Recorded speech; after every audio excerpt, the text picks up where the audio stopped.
Allahumma sholli ala Muhammad. Eh, Bu, ada tiga golongan manusia yang ibadahnya sebagus apapun nggak akan diterima oleh Allah. Doanya sebaik apapun, sekhusyuk apapun, nggak akan dikabulkan Allah. Bahkan di akhirat nggak bisa menerima syafaat Rasulullah. Rungokno tuh. Walaupun ibadahnya bagus, sholatnya top, bukan cuma yang wajib, sholat sunnah dikerjakan semua. Sujud luar biasa. Sekali nyosop batuk mentol telu. Berarti nyosop 2 kali batuk mentol 6. Selesai sholat gak rupa-rupa rai. Poso bendino, sodakoh nyah-nyoh, zakat orang mufakat, wiridan sak dalan-dalan maca Quran ya turut ratan. Berangkat haji tiap tahun, dia pergi umroh seminggu 5 kali. Iso ngomai Mekah kok. Kan ngomai Mekah. Wis tak pikir aku ngomong. Ora iso kowe apa mbantah ora iso. Gak mungkin seminggu umroh berangkat ping 5. Omahe Mekah kok. Kalau masuk 3 golongan manusia ini percuma. Gak akan diterima Allah. 1, aqul walidain. Anak yang durhaka kepada kedua orang tua. Naudzubillah. Sehebat apapun anak, kalau sampai durhaka kepada orang tua, berani kepada orang tua, menentang orang tua, melawan orang tua, zalim kepada orang tua, menyakiti hati dan perasaan orang tua, menyia-nyiakan orang tua, padahal si anak hidupnya berkecukupan, kaya, orang tuanya hidup menderita, itu dia mentala. Alah wis kadung.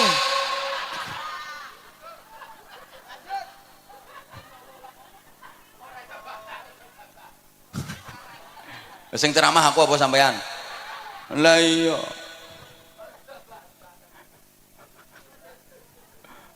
Walaupun ini anak alim,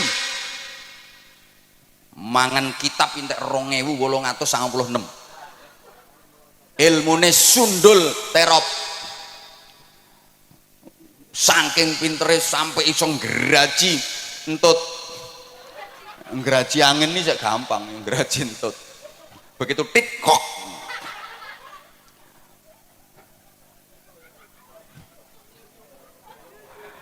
Kalau berani sama orang tua, menyakitkan orang tua, durhaka kepada orang tua, seluruh ibadahnya ditolak sama Allah. Doanya nggak akan dikabulkan oleh Allah. Bahkan di akhirat dia nggak bisa menerima syafaat Rasulullah. Walaupun secara lahiriah orang tuanya seakan-akan bersalah, karena dalam hubungan anak dengan orang tua itu undang-undangnya cuma ada 2 pasal. Pasal 1, orang tua tidak pernah bersalah. Pasal 2, apabila orang tua melakukan kesalahan, kembali ke pasal 1. Ya gak mumet, memang pasalnya cuma 2 kok. Jadi hubungan anak kepada orang tua itu pasalnya cuma 2 undang-undangnya. Pasal 1, orang tua tidak pernah bersalah. Pasal 2, apabila orang tua melakukan kesalahan, kembali ke pasal 1. Sehingga kalau sampai terjadi anak ribut sama orang tua, anak gegeran sama orang tua, demi Allah di apa-apa no sing salah anaknya. Ono sing mau mikir ketara gak rukun kae.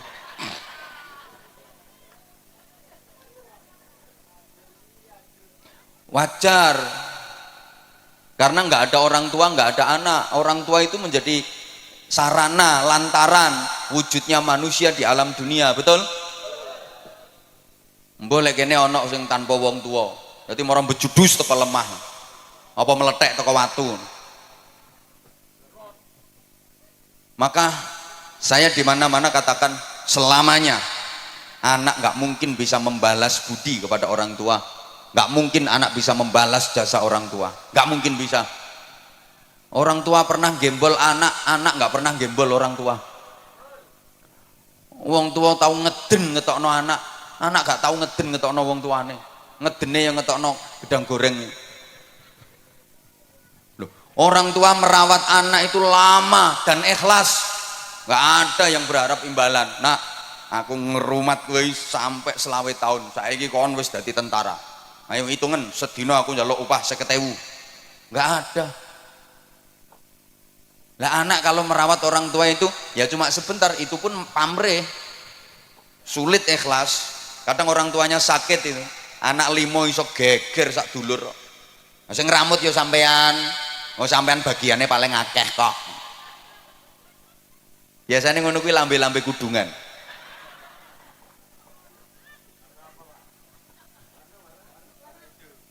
Halo, halo, ya.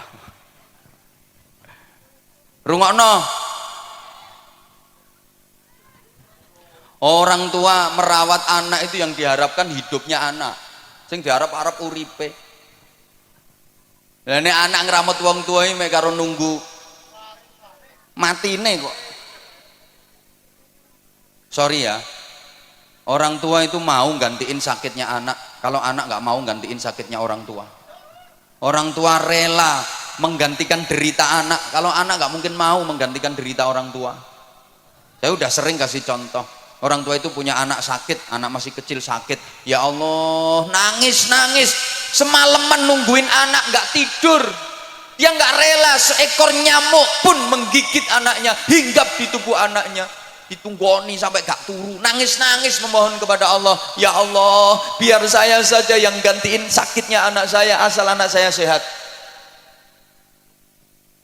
Tapi anak nggak mungkin mau gantiin sakitnya orang tua. Maaf, ayo coba sampean misalnya punya orang tua sudah pikun, ayo sampean gelem genteni, ya Allah, kula sing pikun mawon.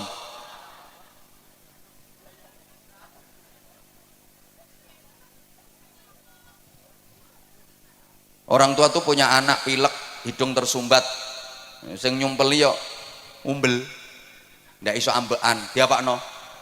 Disedot, dicucup, masya Allah, umbel ya dicucup. Ayo Bu, misalnya bapak sampean umbele meler, mriki Pak kula dilatane Pak.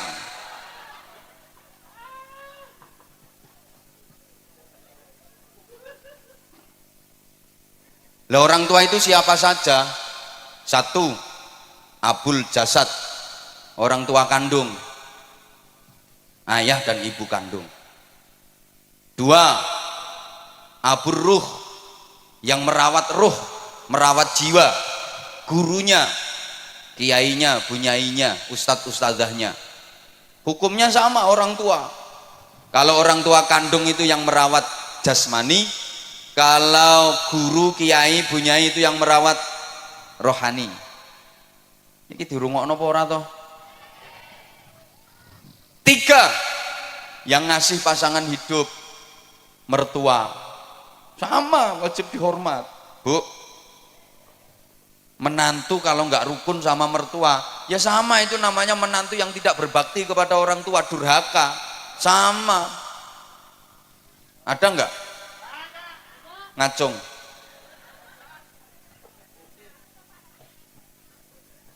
Sing akeh mantu gak rukun karo mara tuwa, iki mantu wedok. Kenapa? Mohon maaf, penting ini. Perempuan itu cenderung serakah.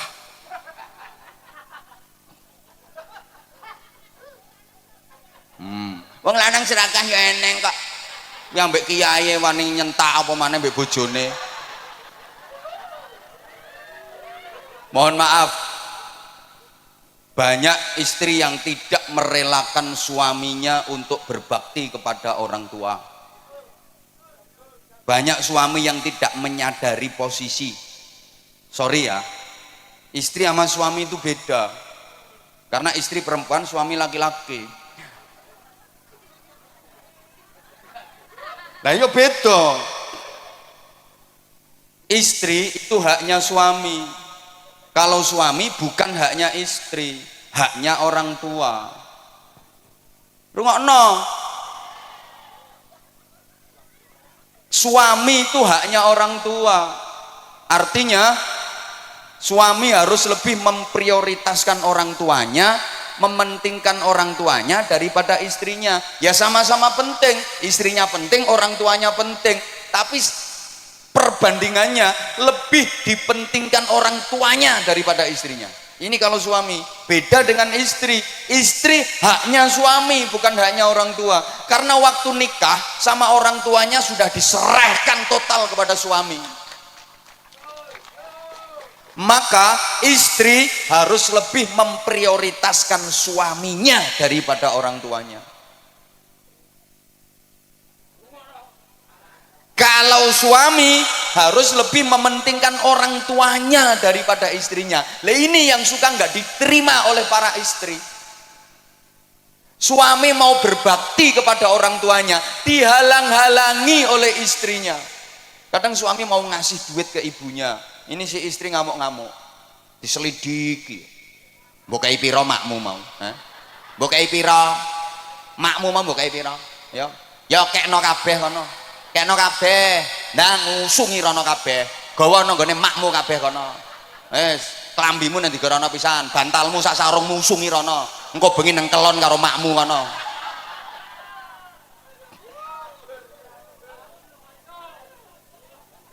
Suami mau berbakti kok dihalang-halangi. Bu,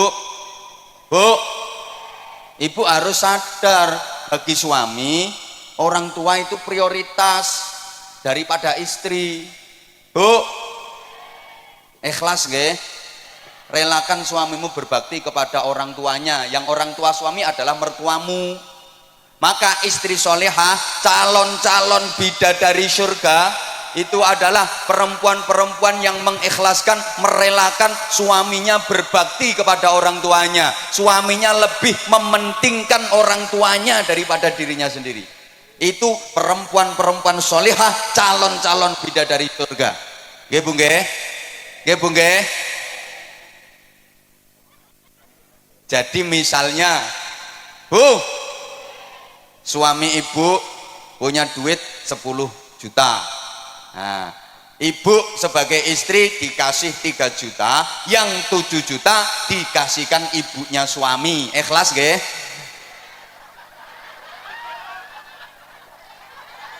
Ikhlas nggih?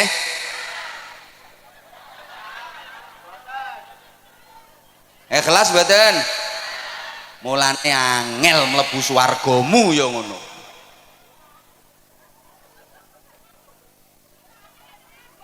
Loh, namanya lebih diprioritaskan ibunya daripada istrinya kok.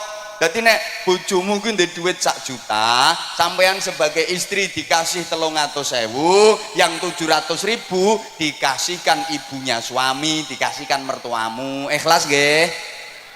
Sapa ngomong tak jotos mau?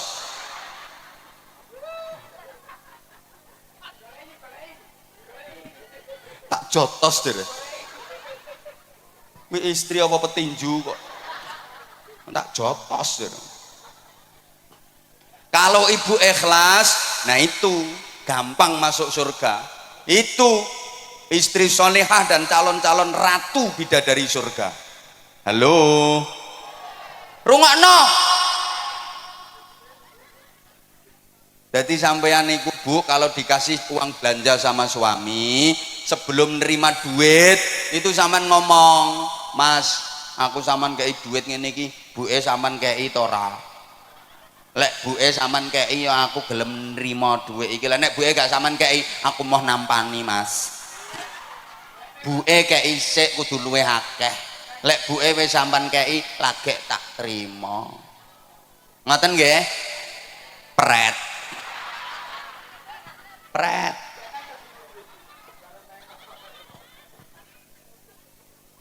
Jadi misalnya ibu dibeliin gelang sama suami, sebelum diterima tuh gelang ngomong, ya aku sama tukono gelang ini ibu sama tukono pora. Lek ibu sama tukono ya aku gelem, Lah nek ibu kasaman tuh kono, aku mau nganggo ya, gak gelang-gelangan rapopo. Penting ibu timbang aku. Ibu sing ngeramut sampean, sengsara rekoso mulai cilik gedhekno sampean, sorone ra karuan. Aku petuk sampean wis siap pakai. Aku gelem nganggo gelang iki, tapi ibu ya tukono gelang sing luwih gedhe. Ngoten Bu nggih? Alah ra trimo pret nek iki. Pret.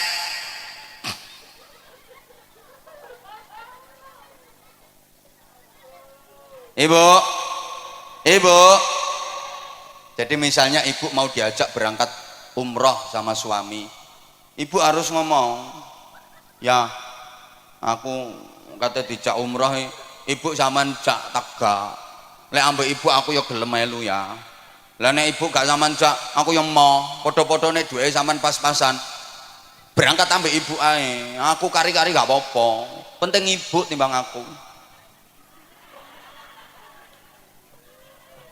Bapak, sampean sebagai suami, Pak, kalau punya istri yang karakternya seperti itu, betul-betul lelaki beruntung di dunia ini.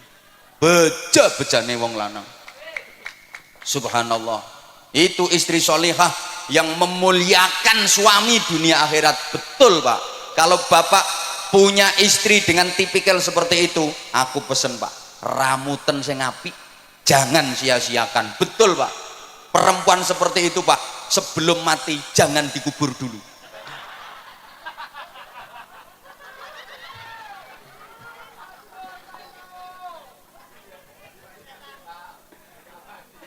Soalnya langka.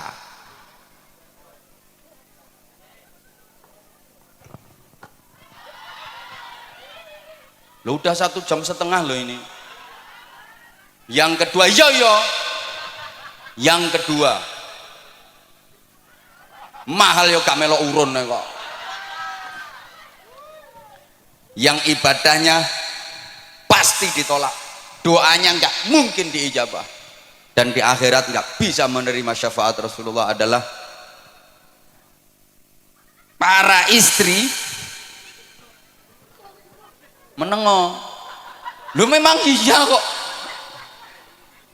Istri-istri yang suka melukai perasaan suami, menyakiti hati suami padahal suaminya benar, dan suka membebani suami di luar batas kemampuannya. Tak baleni pengumuman, ibadah sebaik apapun gak akan diterima Allah, doa sekhusyuk apapun gak akan diijabah Allah, dan di akhirat gak bisa menerima syafaat Rasulullah. Siapa? Istri-istri yang suka melukai perasaan suami, menyakiti hati suami padahal suaminya bener. Aku gak bakal suami sih gak bener. Alah rungok sik. Ucul ya ben balon murah kok. Balon ucul geger ndangak kabeh. Tuku meneh 5.000 kok. Hah? Malah mek 3.000 gegerno pengajian. Halo. Bu, ini beneran loh, Bu. Rasulullah pernah cerita, besok di akhirat itu ada perempuan yang wujudnya nggak wujud manusia, bentuknya nggak bentuk manusia, tapi ndasnya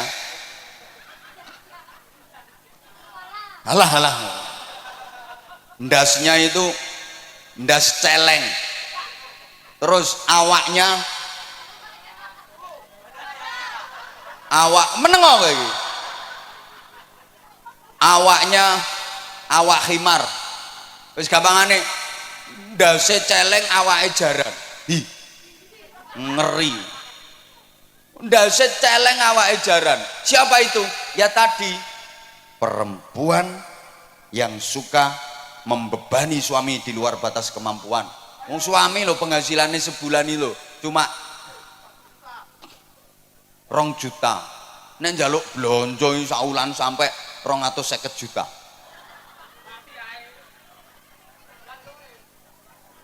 Misalnya perempuan yang suka melukai perasaan suami dan menyakiti hati suami, maka seperti itu akibatnya. ibadahmu gak akan diterima Allah.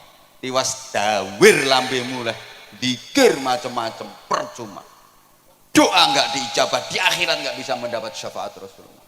Nah sekarang ganti, para suami ya harus fair dong. Yo kok wong wedok ae. Para suami laki-laki rungokno, yang suka melukai perasaan istrinya, menyakiti hati istrinya, maka akibatnya aku durung tahu krungu keterangannya. Saya belum pernah mendengar keterangannya. Jadi ya saya nggak pernah dengar dalilnya.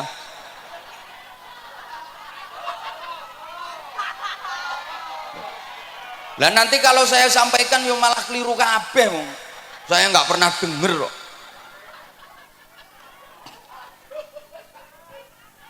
Bagusnya perempuan itu nggak perlu ngerti dalil-dalil yang kayak gitu. Marake ngelama, ngelunjak, ingkrah ndase wong lanang.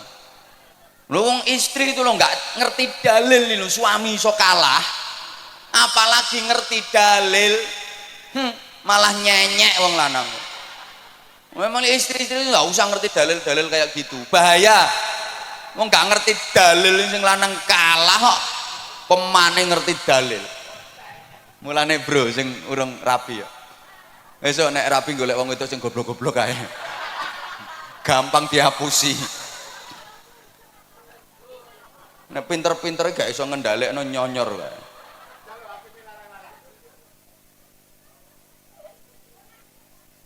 Yang ketiga, udah itu berlalu. Yang ketiga, orang yang mutus silaturahim, itu yang ibadahnya nggak akan diterima oleh Allah, doanya nggak diijabah sama Allah, di akhirat nggak bisa mendapatkan syafaat Rasulullah. Maka itu perlu kita hindari 3 hal tadi. Allahumma sholli ala Muhammad. Nah selanjutnya jamaah rahimakumullah, perlu perbaikan diri, peningkatan kualitas ibadah, baik yang vertikal hablum minallah, ibadah ritual, maupun yang horizontal hablum minan nas, ibadah sosial. Halo dilanjut apa mboten? Oke tak imbui ya, ini ibarat kerja itu lembur, berarti tambahan durasi ya. Gini, yo hidup ini harus selalu ada peningkatan dan perbaikan. Slogane hari ini harus lebih baik daripada kemarin, dan esok harus lebih baik daripada hari ini. Dalam menjalani hidup, pantang bagi kita untuk berprinsip aku masih seperti yang dulu, aku begini engkau begitu. Itu sama saja. Kalau orang Jawa bilang sami mawon, nek diteruske bokonge mbakmi dintup. Harus ada dinamika ke arah hidup yang lebih baik. Ibu bapak jamaah rahimakumullah, pembangunan musola ini harus disertai dengan pembangunan manusianya. Iya, kita berharap mudah-mudahan musola, masjid-masjid yang ada itu benar-benar bisa menjadi laboratorium rohani, pembangunan mental spiritual. Negara kita itu punya jargon di lagu kebangsaan Indonesia Raya itu, bangunlah, bangunlah, ayo toh Bu. Pertama bangunlah jiwanya dulu, baru bangunlah untuk Indonesia. Bangunlah jiwanya. Pembangunan jiwa itu menjadi sangat penting.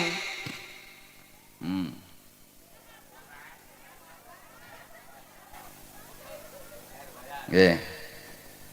Mohon gelas ini untuk dikeletak.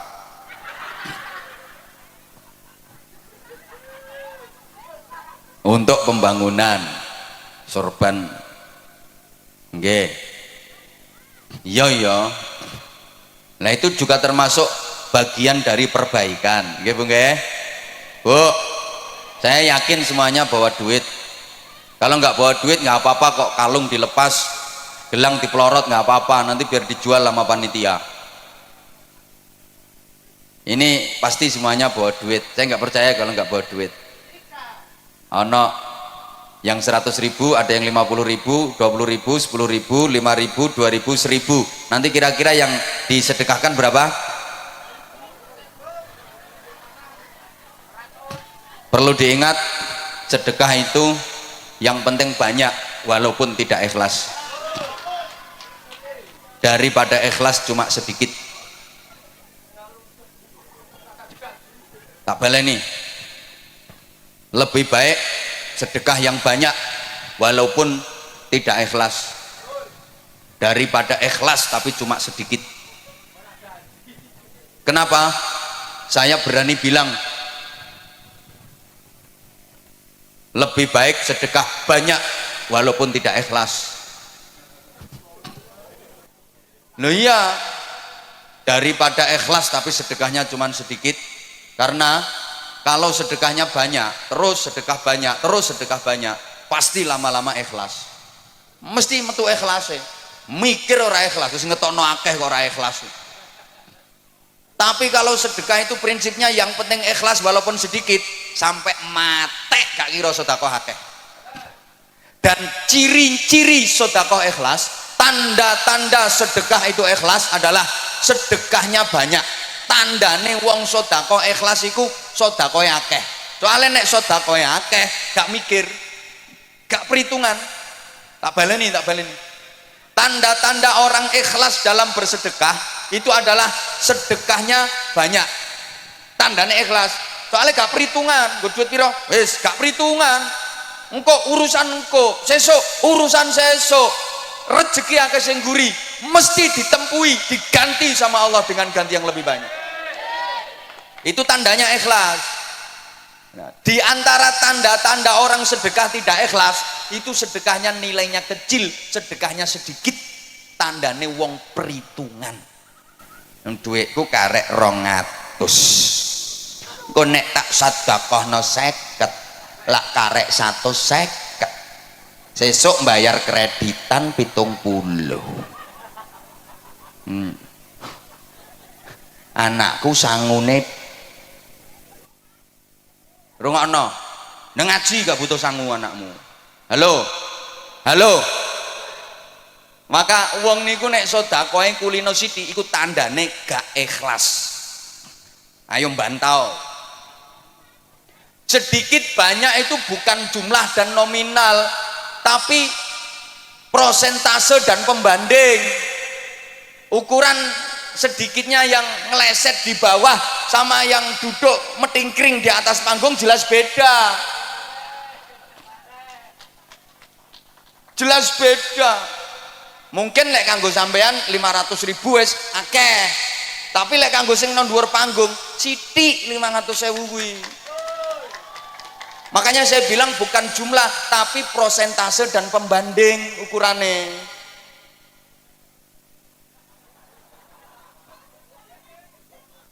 Lah iya, makanya kalau saya katakan di antara tanda ikhlas dalam bersedekah itu sedekah nominalnya banyak, nilainya banyak. Kuwi tandane ikhlas karena dia nggak perhitungan. Tandane wong sedekah gak ikhlas itu sedekahnya sedikit karena dia perhitungan. Halo.